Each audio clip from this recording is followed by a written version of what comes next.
welcome back to the Inspiration Station and your Everyday Edge podcast. I'm your host, Mr. U. Glad to have you guys joining us again. We're excited about the new year. A lot of new things are happening. A lot of exciting topics are coming through the platform and through this broadcast. We're excited to hear your response to those. We're hearing some things so far, very, very positive. Definitely getting something out of it, and we're excited about hearing that. Please keep that going.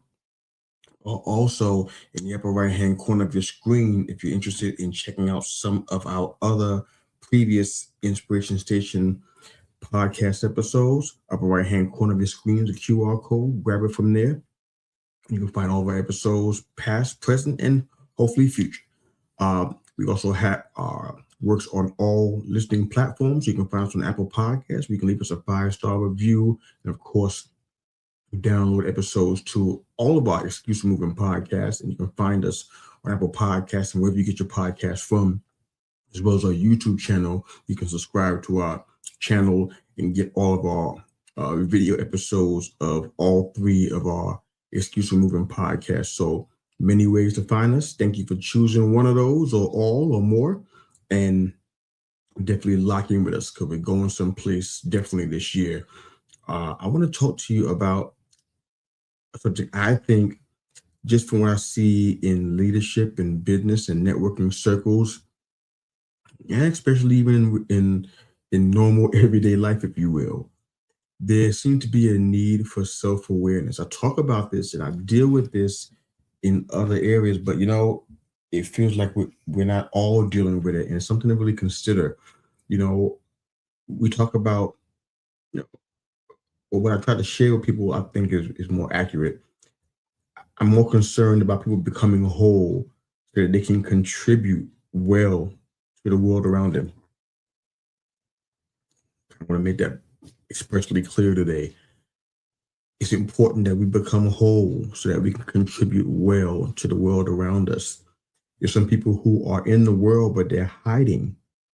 They're hiding from the impact they can make. They're hiding from the influence they can have. They're hiding from the responsibility of being somebody who is a world changer or a thought leader. They don't see themselves in that light. Some people call it introversion, but it's a cop-out. To be an introvert doesn't even mean that. I really believe that we got to be whole before we can contribute to people, lives being changed, to the world around us, and also atmospheres and conditions. We need to become whole and be on that journey. A lot of people haven't even started it, but I believe it really starts with the power of self-awareness, seeing yourself clearly. One of the things that's been a constant, and I do mean constant, question that I get from people literally around the world. It's not even a statement I'm just throwing out to make it sound, ooh, cool, we're global. No, I mean, we get these questions from around the world, around the country. It's been going on for decades now. And they all stem from the idea or the understanding or lack of understanding of one's purpose. Who am I? Why am I here? What should I be doing? Why isn't this working? I've been doing this for years. Questions surrounding purpose. And I really believe that in order for you to be able to contribute on the level that most people, I would think, want to do, you got to understand who we are. And self-awareness is a big part of that. Just by definition, self-awareness is the conscious knowledge of one's own character, feelings, desires, and motivations, what our motives are. We got to be in touch with that. When people talk about self-awareness and being mindful is a popular phrase these days that people are using from different belief systems. Some of it is vain and it's empty because we only want to make ourselves feel better in some of those cases that we can see. But it's not just an awareness of your motivation, it's also what impact do you have on other people? If you can make yourself feel good about throwing rocks into a crowd, you can make yourself feel good about anything. It's really not even that hard. But the truth of the matter is that you are affecting people in a negative way by throwing rocks into a crowd. You're hurting people in a negative way by throwing rocks into a crowd. You could hit a toddler or an infant or a pregnant woman or hit somebody unsuspecting. We got to be really careful about what we buy into, the things and the voices that we listen to in our own head, and decide this is good. This is good for me at the expense of somebody else. Some of the most righteous seeming activists and people who are fighting for world and global causes are some of the most narcissistic, I botched that word, some of the most narcissistic, selfish people walking the earth. They feel like their cause is all that matters, and they don't even care about the residue of their work. What happens in the aftermath to people? They don't even care who they had to trample over to get to the place where their cause is heard on a specific platform. Question just to ponder as we step into this episode today. Can you truly be self-aware if you're unsure of why you're even here? Can you truly be self-aware if you're unsure of why you're even here? There are a lot of people who have organizations behind their names and roles and plaques on their doors and plaques on their desks and don't fully know who they are and why they hit. They know their name, first, middle, and last. They know their blood type and their age and where they're from geographically, but they don't know a lot about who they actually are emotionally, spiritually, psychologically. They don't really know who they are. And that's a journey that we should all be on and be consistent in the seeking to understand that. Can we truly be self-aware if we are unsure who we are? If I order a bicycle in the mail, have it shipped to me, if I try to put the bike together without looking at the instructions or setting up a new flat screen television or some other kind of intricate component that needs to be set and put together and installed, if I don't use the instruction manual, I'm not going to understand what was intended when this was built, and I won't use it properly. Our old mentors used to say all the time that when the purpose of a thing is not known, abuse is inevitable. When the purpose of a thing is not known, abuse is inevitable. I believe that pertains to people as well. We can shift that. When the purpose of a person is not known, abuse is inevitable. Some of the people who have potentially could have the biggest impact on the world, believe it or not, jumped off bridges. People could have the biggest impact on this world, swallowed some pills, and we're no longer here. People who have the biggest impact in this world have short-circuited their life and forfeited what could have been because of a temporary situation that they were in that they couldn't seem to overcome, or they tried to overcome in isolation by themselves. We all have something powerful and purposeful about us, but do we know what that is? Can we see that in every day? Does our own speech betray us?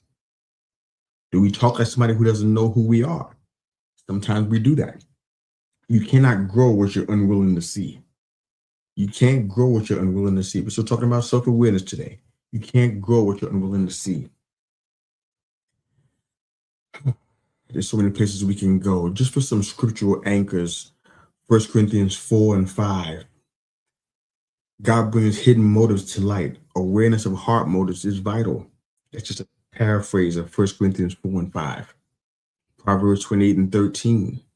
It talks about how confession leads to growth and maturity. We got to be honest about who we are and where we are. We try to conceal our sins, we don't prosper. We try to conceal our shortcomings, we don't prosper. We hide it temporarily, but it always comes out in the wash. Galatians 6 and 5 talks about that too. Personal responsibility for our actions. That's how we begin to foster the self-awareness that we should be shooting for as human beings. Personal responsibility for the actions. Like if I throw that rock into the crowd, I got to take responsibility for the impact that rock has made. I can't say it's not my fault. It's a rock, but I threw it. I lunged it towards somebody and it hurt someone. We got to take responsibility for what we do in life. And so many people For some reason, it feels like that's something that we are willing to avoid doing. We pass stuff off and we just make comments on social media. We jump on people's posts and we make brash and sharp and crude comments. And then we go back to our other platforms and go back to our life, to our job, to our work, to our family. And we don't even consider the impact that we made, the people who we may have devastated with the words that we said. We say, you know what? Oh, that's true. I'm just being honest. I'm just keeping it real. But keeping it real goes wrong sometimes. Sometimes your real comes from a place of brokenness and it's harsh. And it's too much for somebody to handle. And you could obliterate somebody's life because your goal is to quote unquote keep it real. Just something to think about.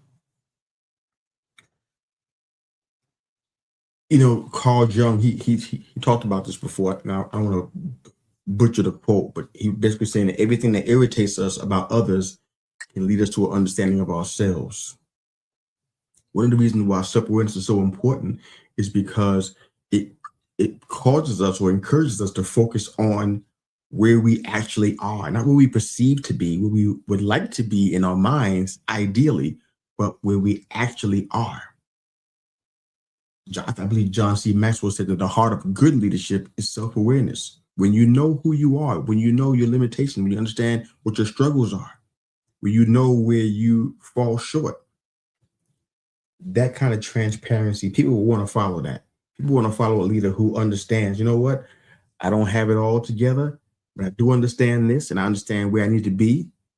Walk with me. And people will generally walk with you.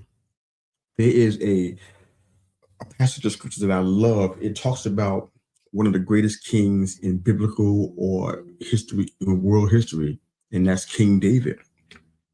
And he talks about in Psalm 51, and we mentioned this on a previous podcast. We talked about Psalm 51, where he sinned with Bathsheba, someone who wasn't his wife. And he did something that equates to murder for the most part. And how he repented for his behavior, his actions, did an examination on his heart, acknowledged his failures, and begin to model what humility would look like. Excuse me. I want to shift to Psalms 139, 23, and 24, and then ask you a really serious question here. Basically, that verse is Psalms 139, 23 to 24. It says, search me, O God, know my heart. Basically, identify any offensive, wicked way inside of me. That's a powerful prayer when you're praying to the God who knows our thoughts and our hearts and our plans before we even plan them, who knows the number of hairs on our head, who knows our future, who knows our past better than we do, who knows what's going to happen in the next 2 seconds from now, a millisecond from now. David is saying in all his authority, all the power that he had over kingdoms and nations, he says, search me, O God, know my heart, identify any offensive and wicked way in me. In our quest for self-awareness, are you ready to pray that prayer? Are you ready to make that kind of ask from God? Are you willing right where you are to say, search me, O God, know my heart inside and out. Shine a light in my heart. Shine a light in my soul. Identify anything that's offensive. Shine a light on anything that's ugly and wicked and bigoted inside of me. Are you willing to make that kind of statement, to make that kind of request and petition to God? Because I believe that if you are, you're in a better place on the self-awareness journey than many people that you might know that call themselves self-aware, but they really aren't. You willing to take that step to lean into that? Are you ready to ask that from God? Because I believe that's where we have to be. That kind of humility that David exhibited was key in his journey and for the rest of his life. It changed everything. That one moment in Psalm 51, that one moment in Psalms 139 changed his entire trajectory of his life and his reign as king. After all that he's done that was not great, he'll be forever known, forever lauded to be the greatest king in history. Now, you're going to say, maybe it's all the battles that he's won. Maybe you're going to say all the conquests and all the things he's overcome. Maybe you're going to say, hey, he showed amazing poise by not destroying all of his enemies and letting God deal with his enemies and not him. But I'm going to say, I believe he's one of the greatest kings ever because he had so much power and so much authority, so much pull, so much cachet. And he still prayed a prayer of humility like this. And not only prayed it, but he meant it. He wanted God to find out anything that would displease him because he loved the relationship that he had with his heavenly Father so much that he was willing to pray that prayer. Do you love God that much? You're willing to pray that prayer, to make that kind of petition that he made in Psalms 139, verse 23 and 24. Do you want God to search you? Do you want God to examine? Because you know it's different than when a doctor examines you. When God examines you, he's going into places you don't even know about. That's inside you. Do you want God to examine your heart in every area, every vein, every ventricle, every chamber, and identify what doesn't look like him in there? How long would that take God to do that? We're talking about the self-awareness journey today. I really want to make sure we understand what self-awareness is and what it's not, because if people say they're self-aware, and many around us do, you can find them. It's not hard to find people who say, I'm self-aware. I know who I am. I wear these pants like this because I know who I am. I wear my hair this way because I know who I am. But if it doesn't come with transformation, is it really self-awareness? Is it really self-awareness? With self-awareness, there should be a sense of mindfulness, a growth mindset that should be embedded in this. There should be boundaries that the person sets to make sure they understand and make sure other people understand where they're going to go and where they're not going to go, what they're going to do and what they're not going to do. And set those boundaries up to protect themselves from things that's going to derail their destiny.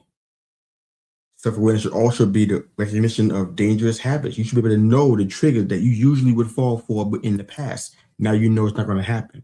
You're not going to make those same mistakes and fall into the same pits or the same pitfall, because you understand those habits are dangerous and you understand who you are in this season.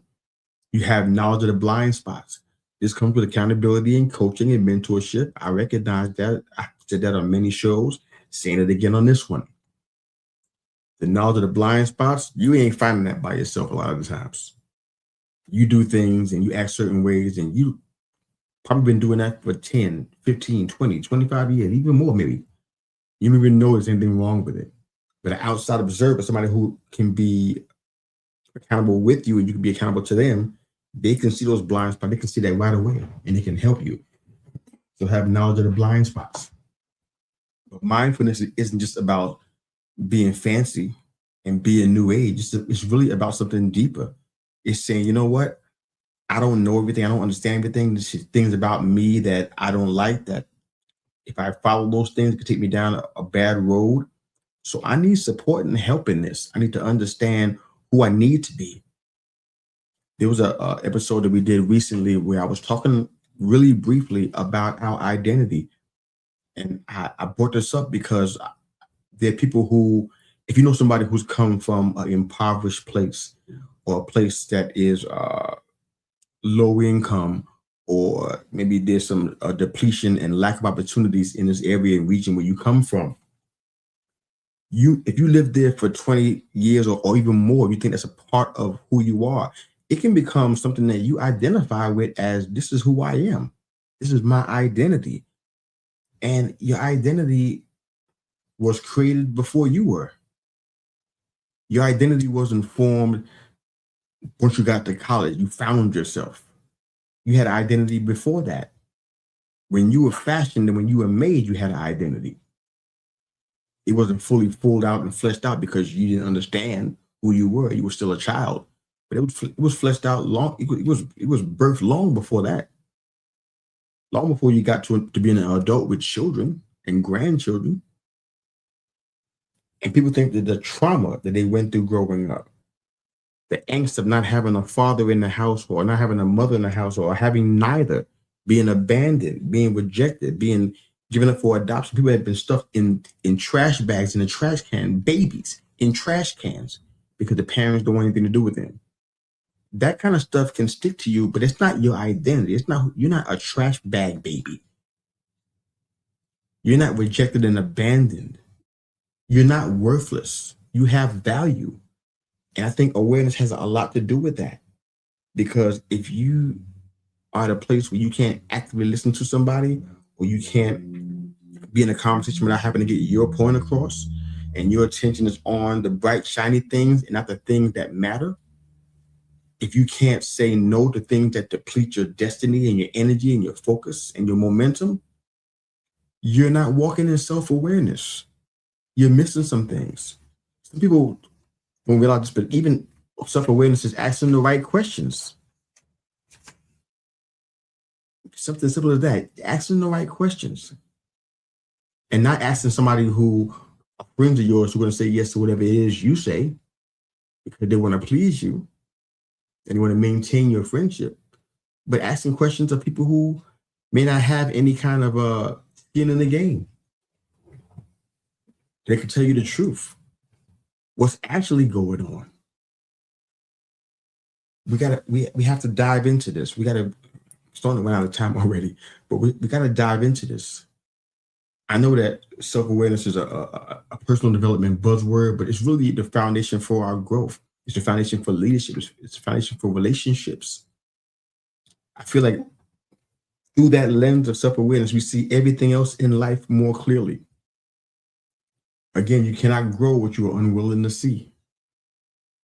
Self-awareness isn't about self-criticism and obsessing over your flaws, where you're coming up short, and lamenting over all the things you don't do right.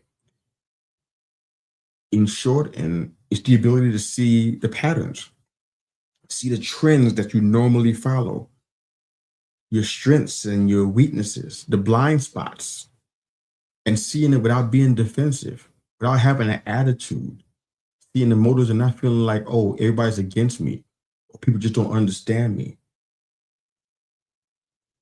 Good, bad, uncomfortable, you see it and you don't run away from it. That's self-awareness. In a nutshell, that's what it's really all about. That's what it should be about anyway.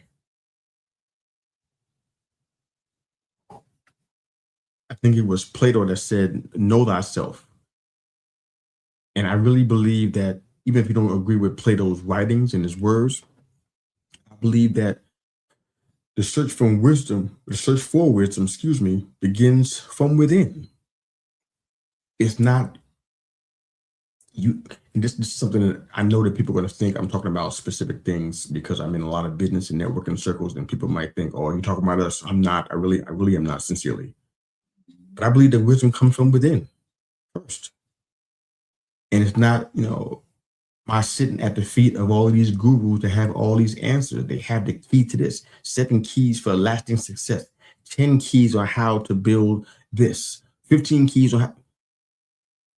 I'm not saying they can't do those things, they can't teach those things well. But what I'm saying is that it really starts from within. You got to be at the point where you say, you know what? I recognize my flaws. I recognize where I'm coming up short. I recognize where I'm overanalyzing everything. I'm producing unhealthy habits. And I need help. I need wisdom. It really starts there. The Bible said that the fear of the Lord is the beginning of all wisdom. If you can't get to the place where you're like, you know what? I recognize the, I'm blanking out on the word right now, but I recognize the frailty of my life, the frailty of my character, of who I am as a person, who I've been to other people and for other people. I recognize that I'm in need. I recognize that I can't do this life thing on my own. And I really believe that if nothing else, if you don't get anything else out of this episode, I really feel like that's important. That's a big deal. That's really big. If you don't get to the place where you fear the creator of heaven and earth, the one whose breath you're using and you're borrowing right now, it's not even yours. You can't even control it or put it into a jar and try to contain it. It's borrowed. You only have it because it's been allowed for you to have it. If You're at the place where you can't fear. You can't see yourself fearing your maker. Wisdom is far from you. It's going to be really hard to find it. I love what Carl Jung says. He's talking about modern psychology, just to be clear. But I said it before earlier in the show that everything that irritates us about other people can lead to understanding of ourselves. Think about all the frustrations, the irritations, the conflicts you experienced. They're basically clues for you. Clues. Clues that almost like a mirror pointing back at you. Do we want to have a clean heart? Do we want to be able to say we have clarity? That word's tossed around and bit in circles so much, and I wonder if we understand what it means. If I'm driving in a car and the windows are dirty, I'm going to think that it's just dirty outside.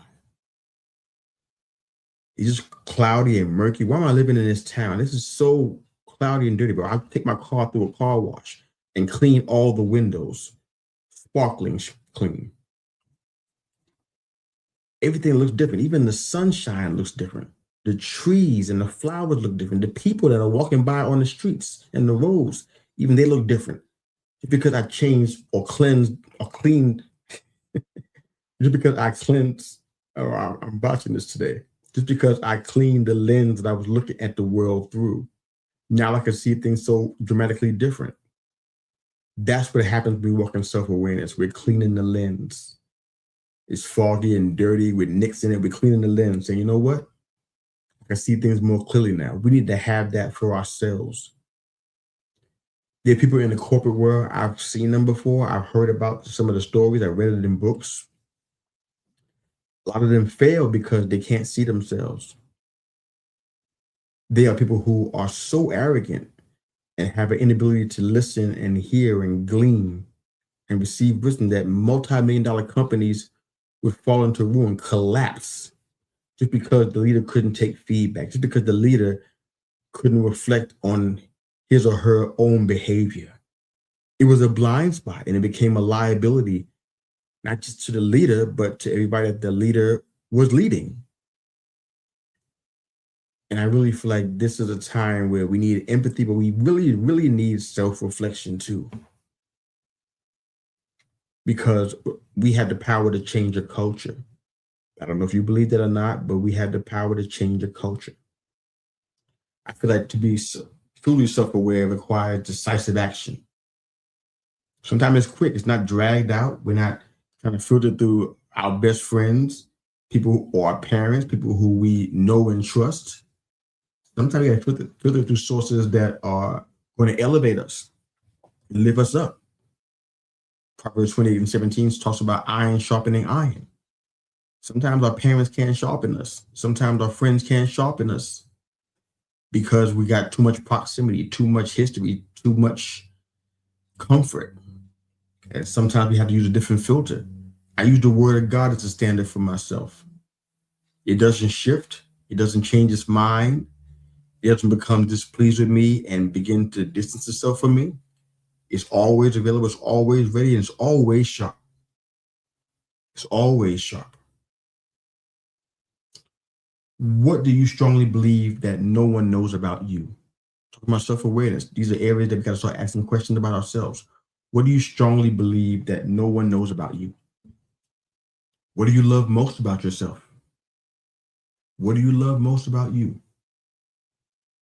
Last question. How does self-awareness help you in this season? What does it do for you? What does it do for you?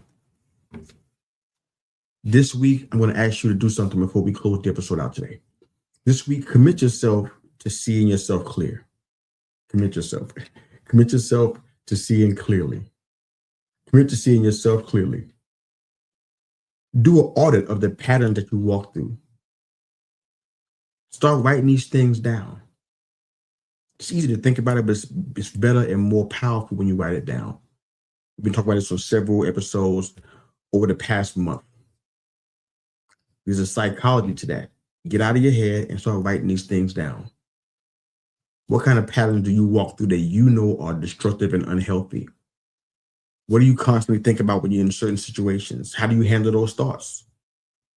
Do you reject them and renounce them, or do you just let them pass by and they just come back around later on? Do you make an active change when those thoughts start happening? What do you do? Be honest. Don't be hard on yourself, but don't hide from what the truth is, what you discover when you start answering some of these questions. I think that whatever you find may be surprising, or maybe even, ooh, that was inside of me. You may have that kind of reaction. They're going to set a foundation for the growth in every area of your life. Thank you for tuning in to the Inspiration Station and your Everyday Edge podcast. Next time we come together, we're going to be talking about identity, which I'm really excited about, and who you're becoming and why that matters more than what you're doing. I'm going to say that again because I want you to come back next time. I don't want you to miss that. Next time, we're going to be talking about identity and why who you're becoming matters more than what you're doing. Did you catch that? Why who you're becoming matters more than what you're doing. Until then, take some time to see yourself, reflect, take some ownership, answer those questions, kind of dig into that. And the journey of transformation, it begins with clarity, and we're starting that now. Thanks again for watching and listening. You can get our QR code in the upper right-hand corner of your screen to grab any of our Inspiration Station episodes from the past. And of course, grab our YouTube channel, youtube.com, They Call Me Mr. U. You can get all of our our video episodes there. And of course, we're on Apple Podcasts and all your listening platforms. Please drop us a 5-star review if you enjoy what you're hearing today and it resonates for you. This is going to be a series. We're going to have some fun with this. So stay with us. We're keeping the theme going of accountability and identity and self-awareness. We talk about the whole person, and we're going to help each other today. So thanks again for continuing to watch and listen. Stay tuned. A lot more to come. I'm Mr. U, and we're out.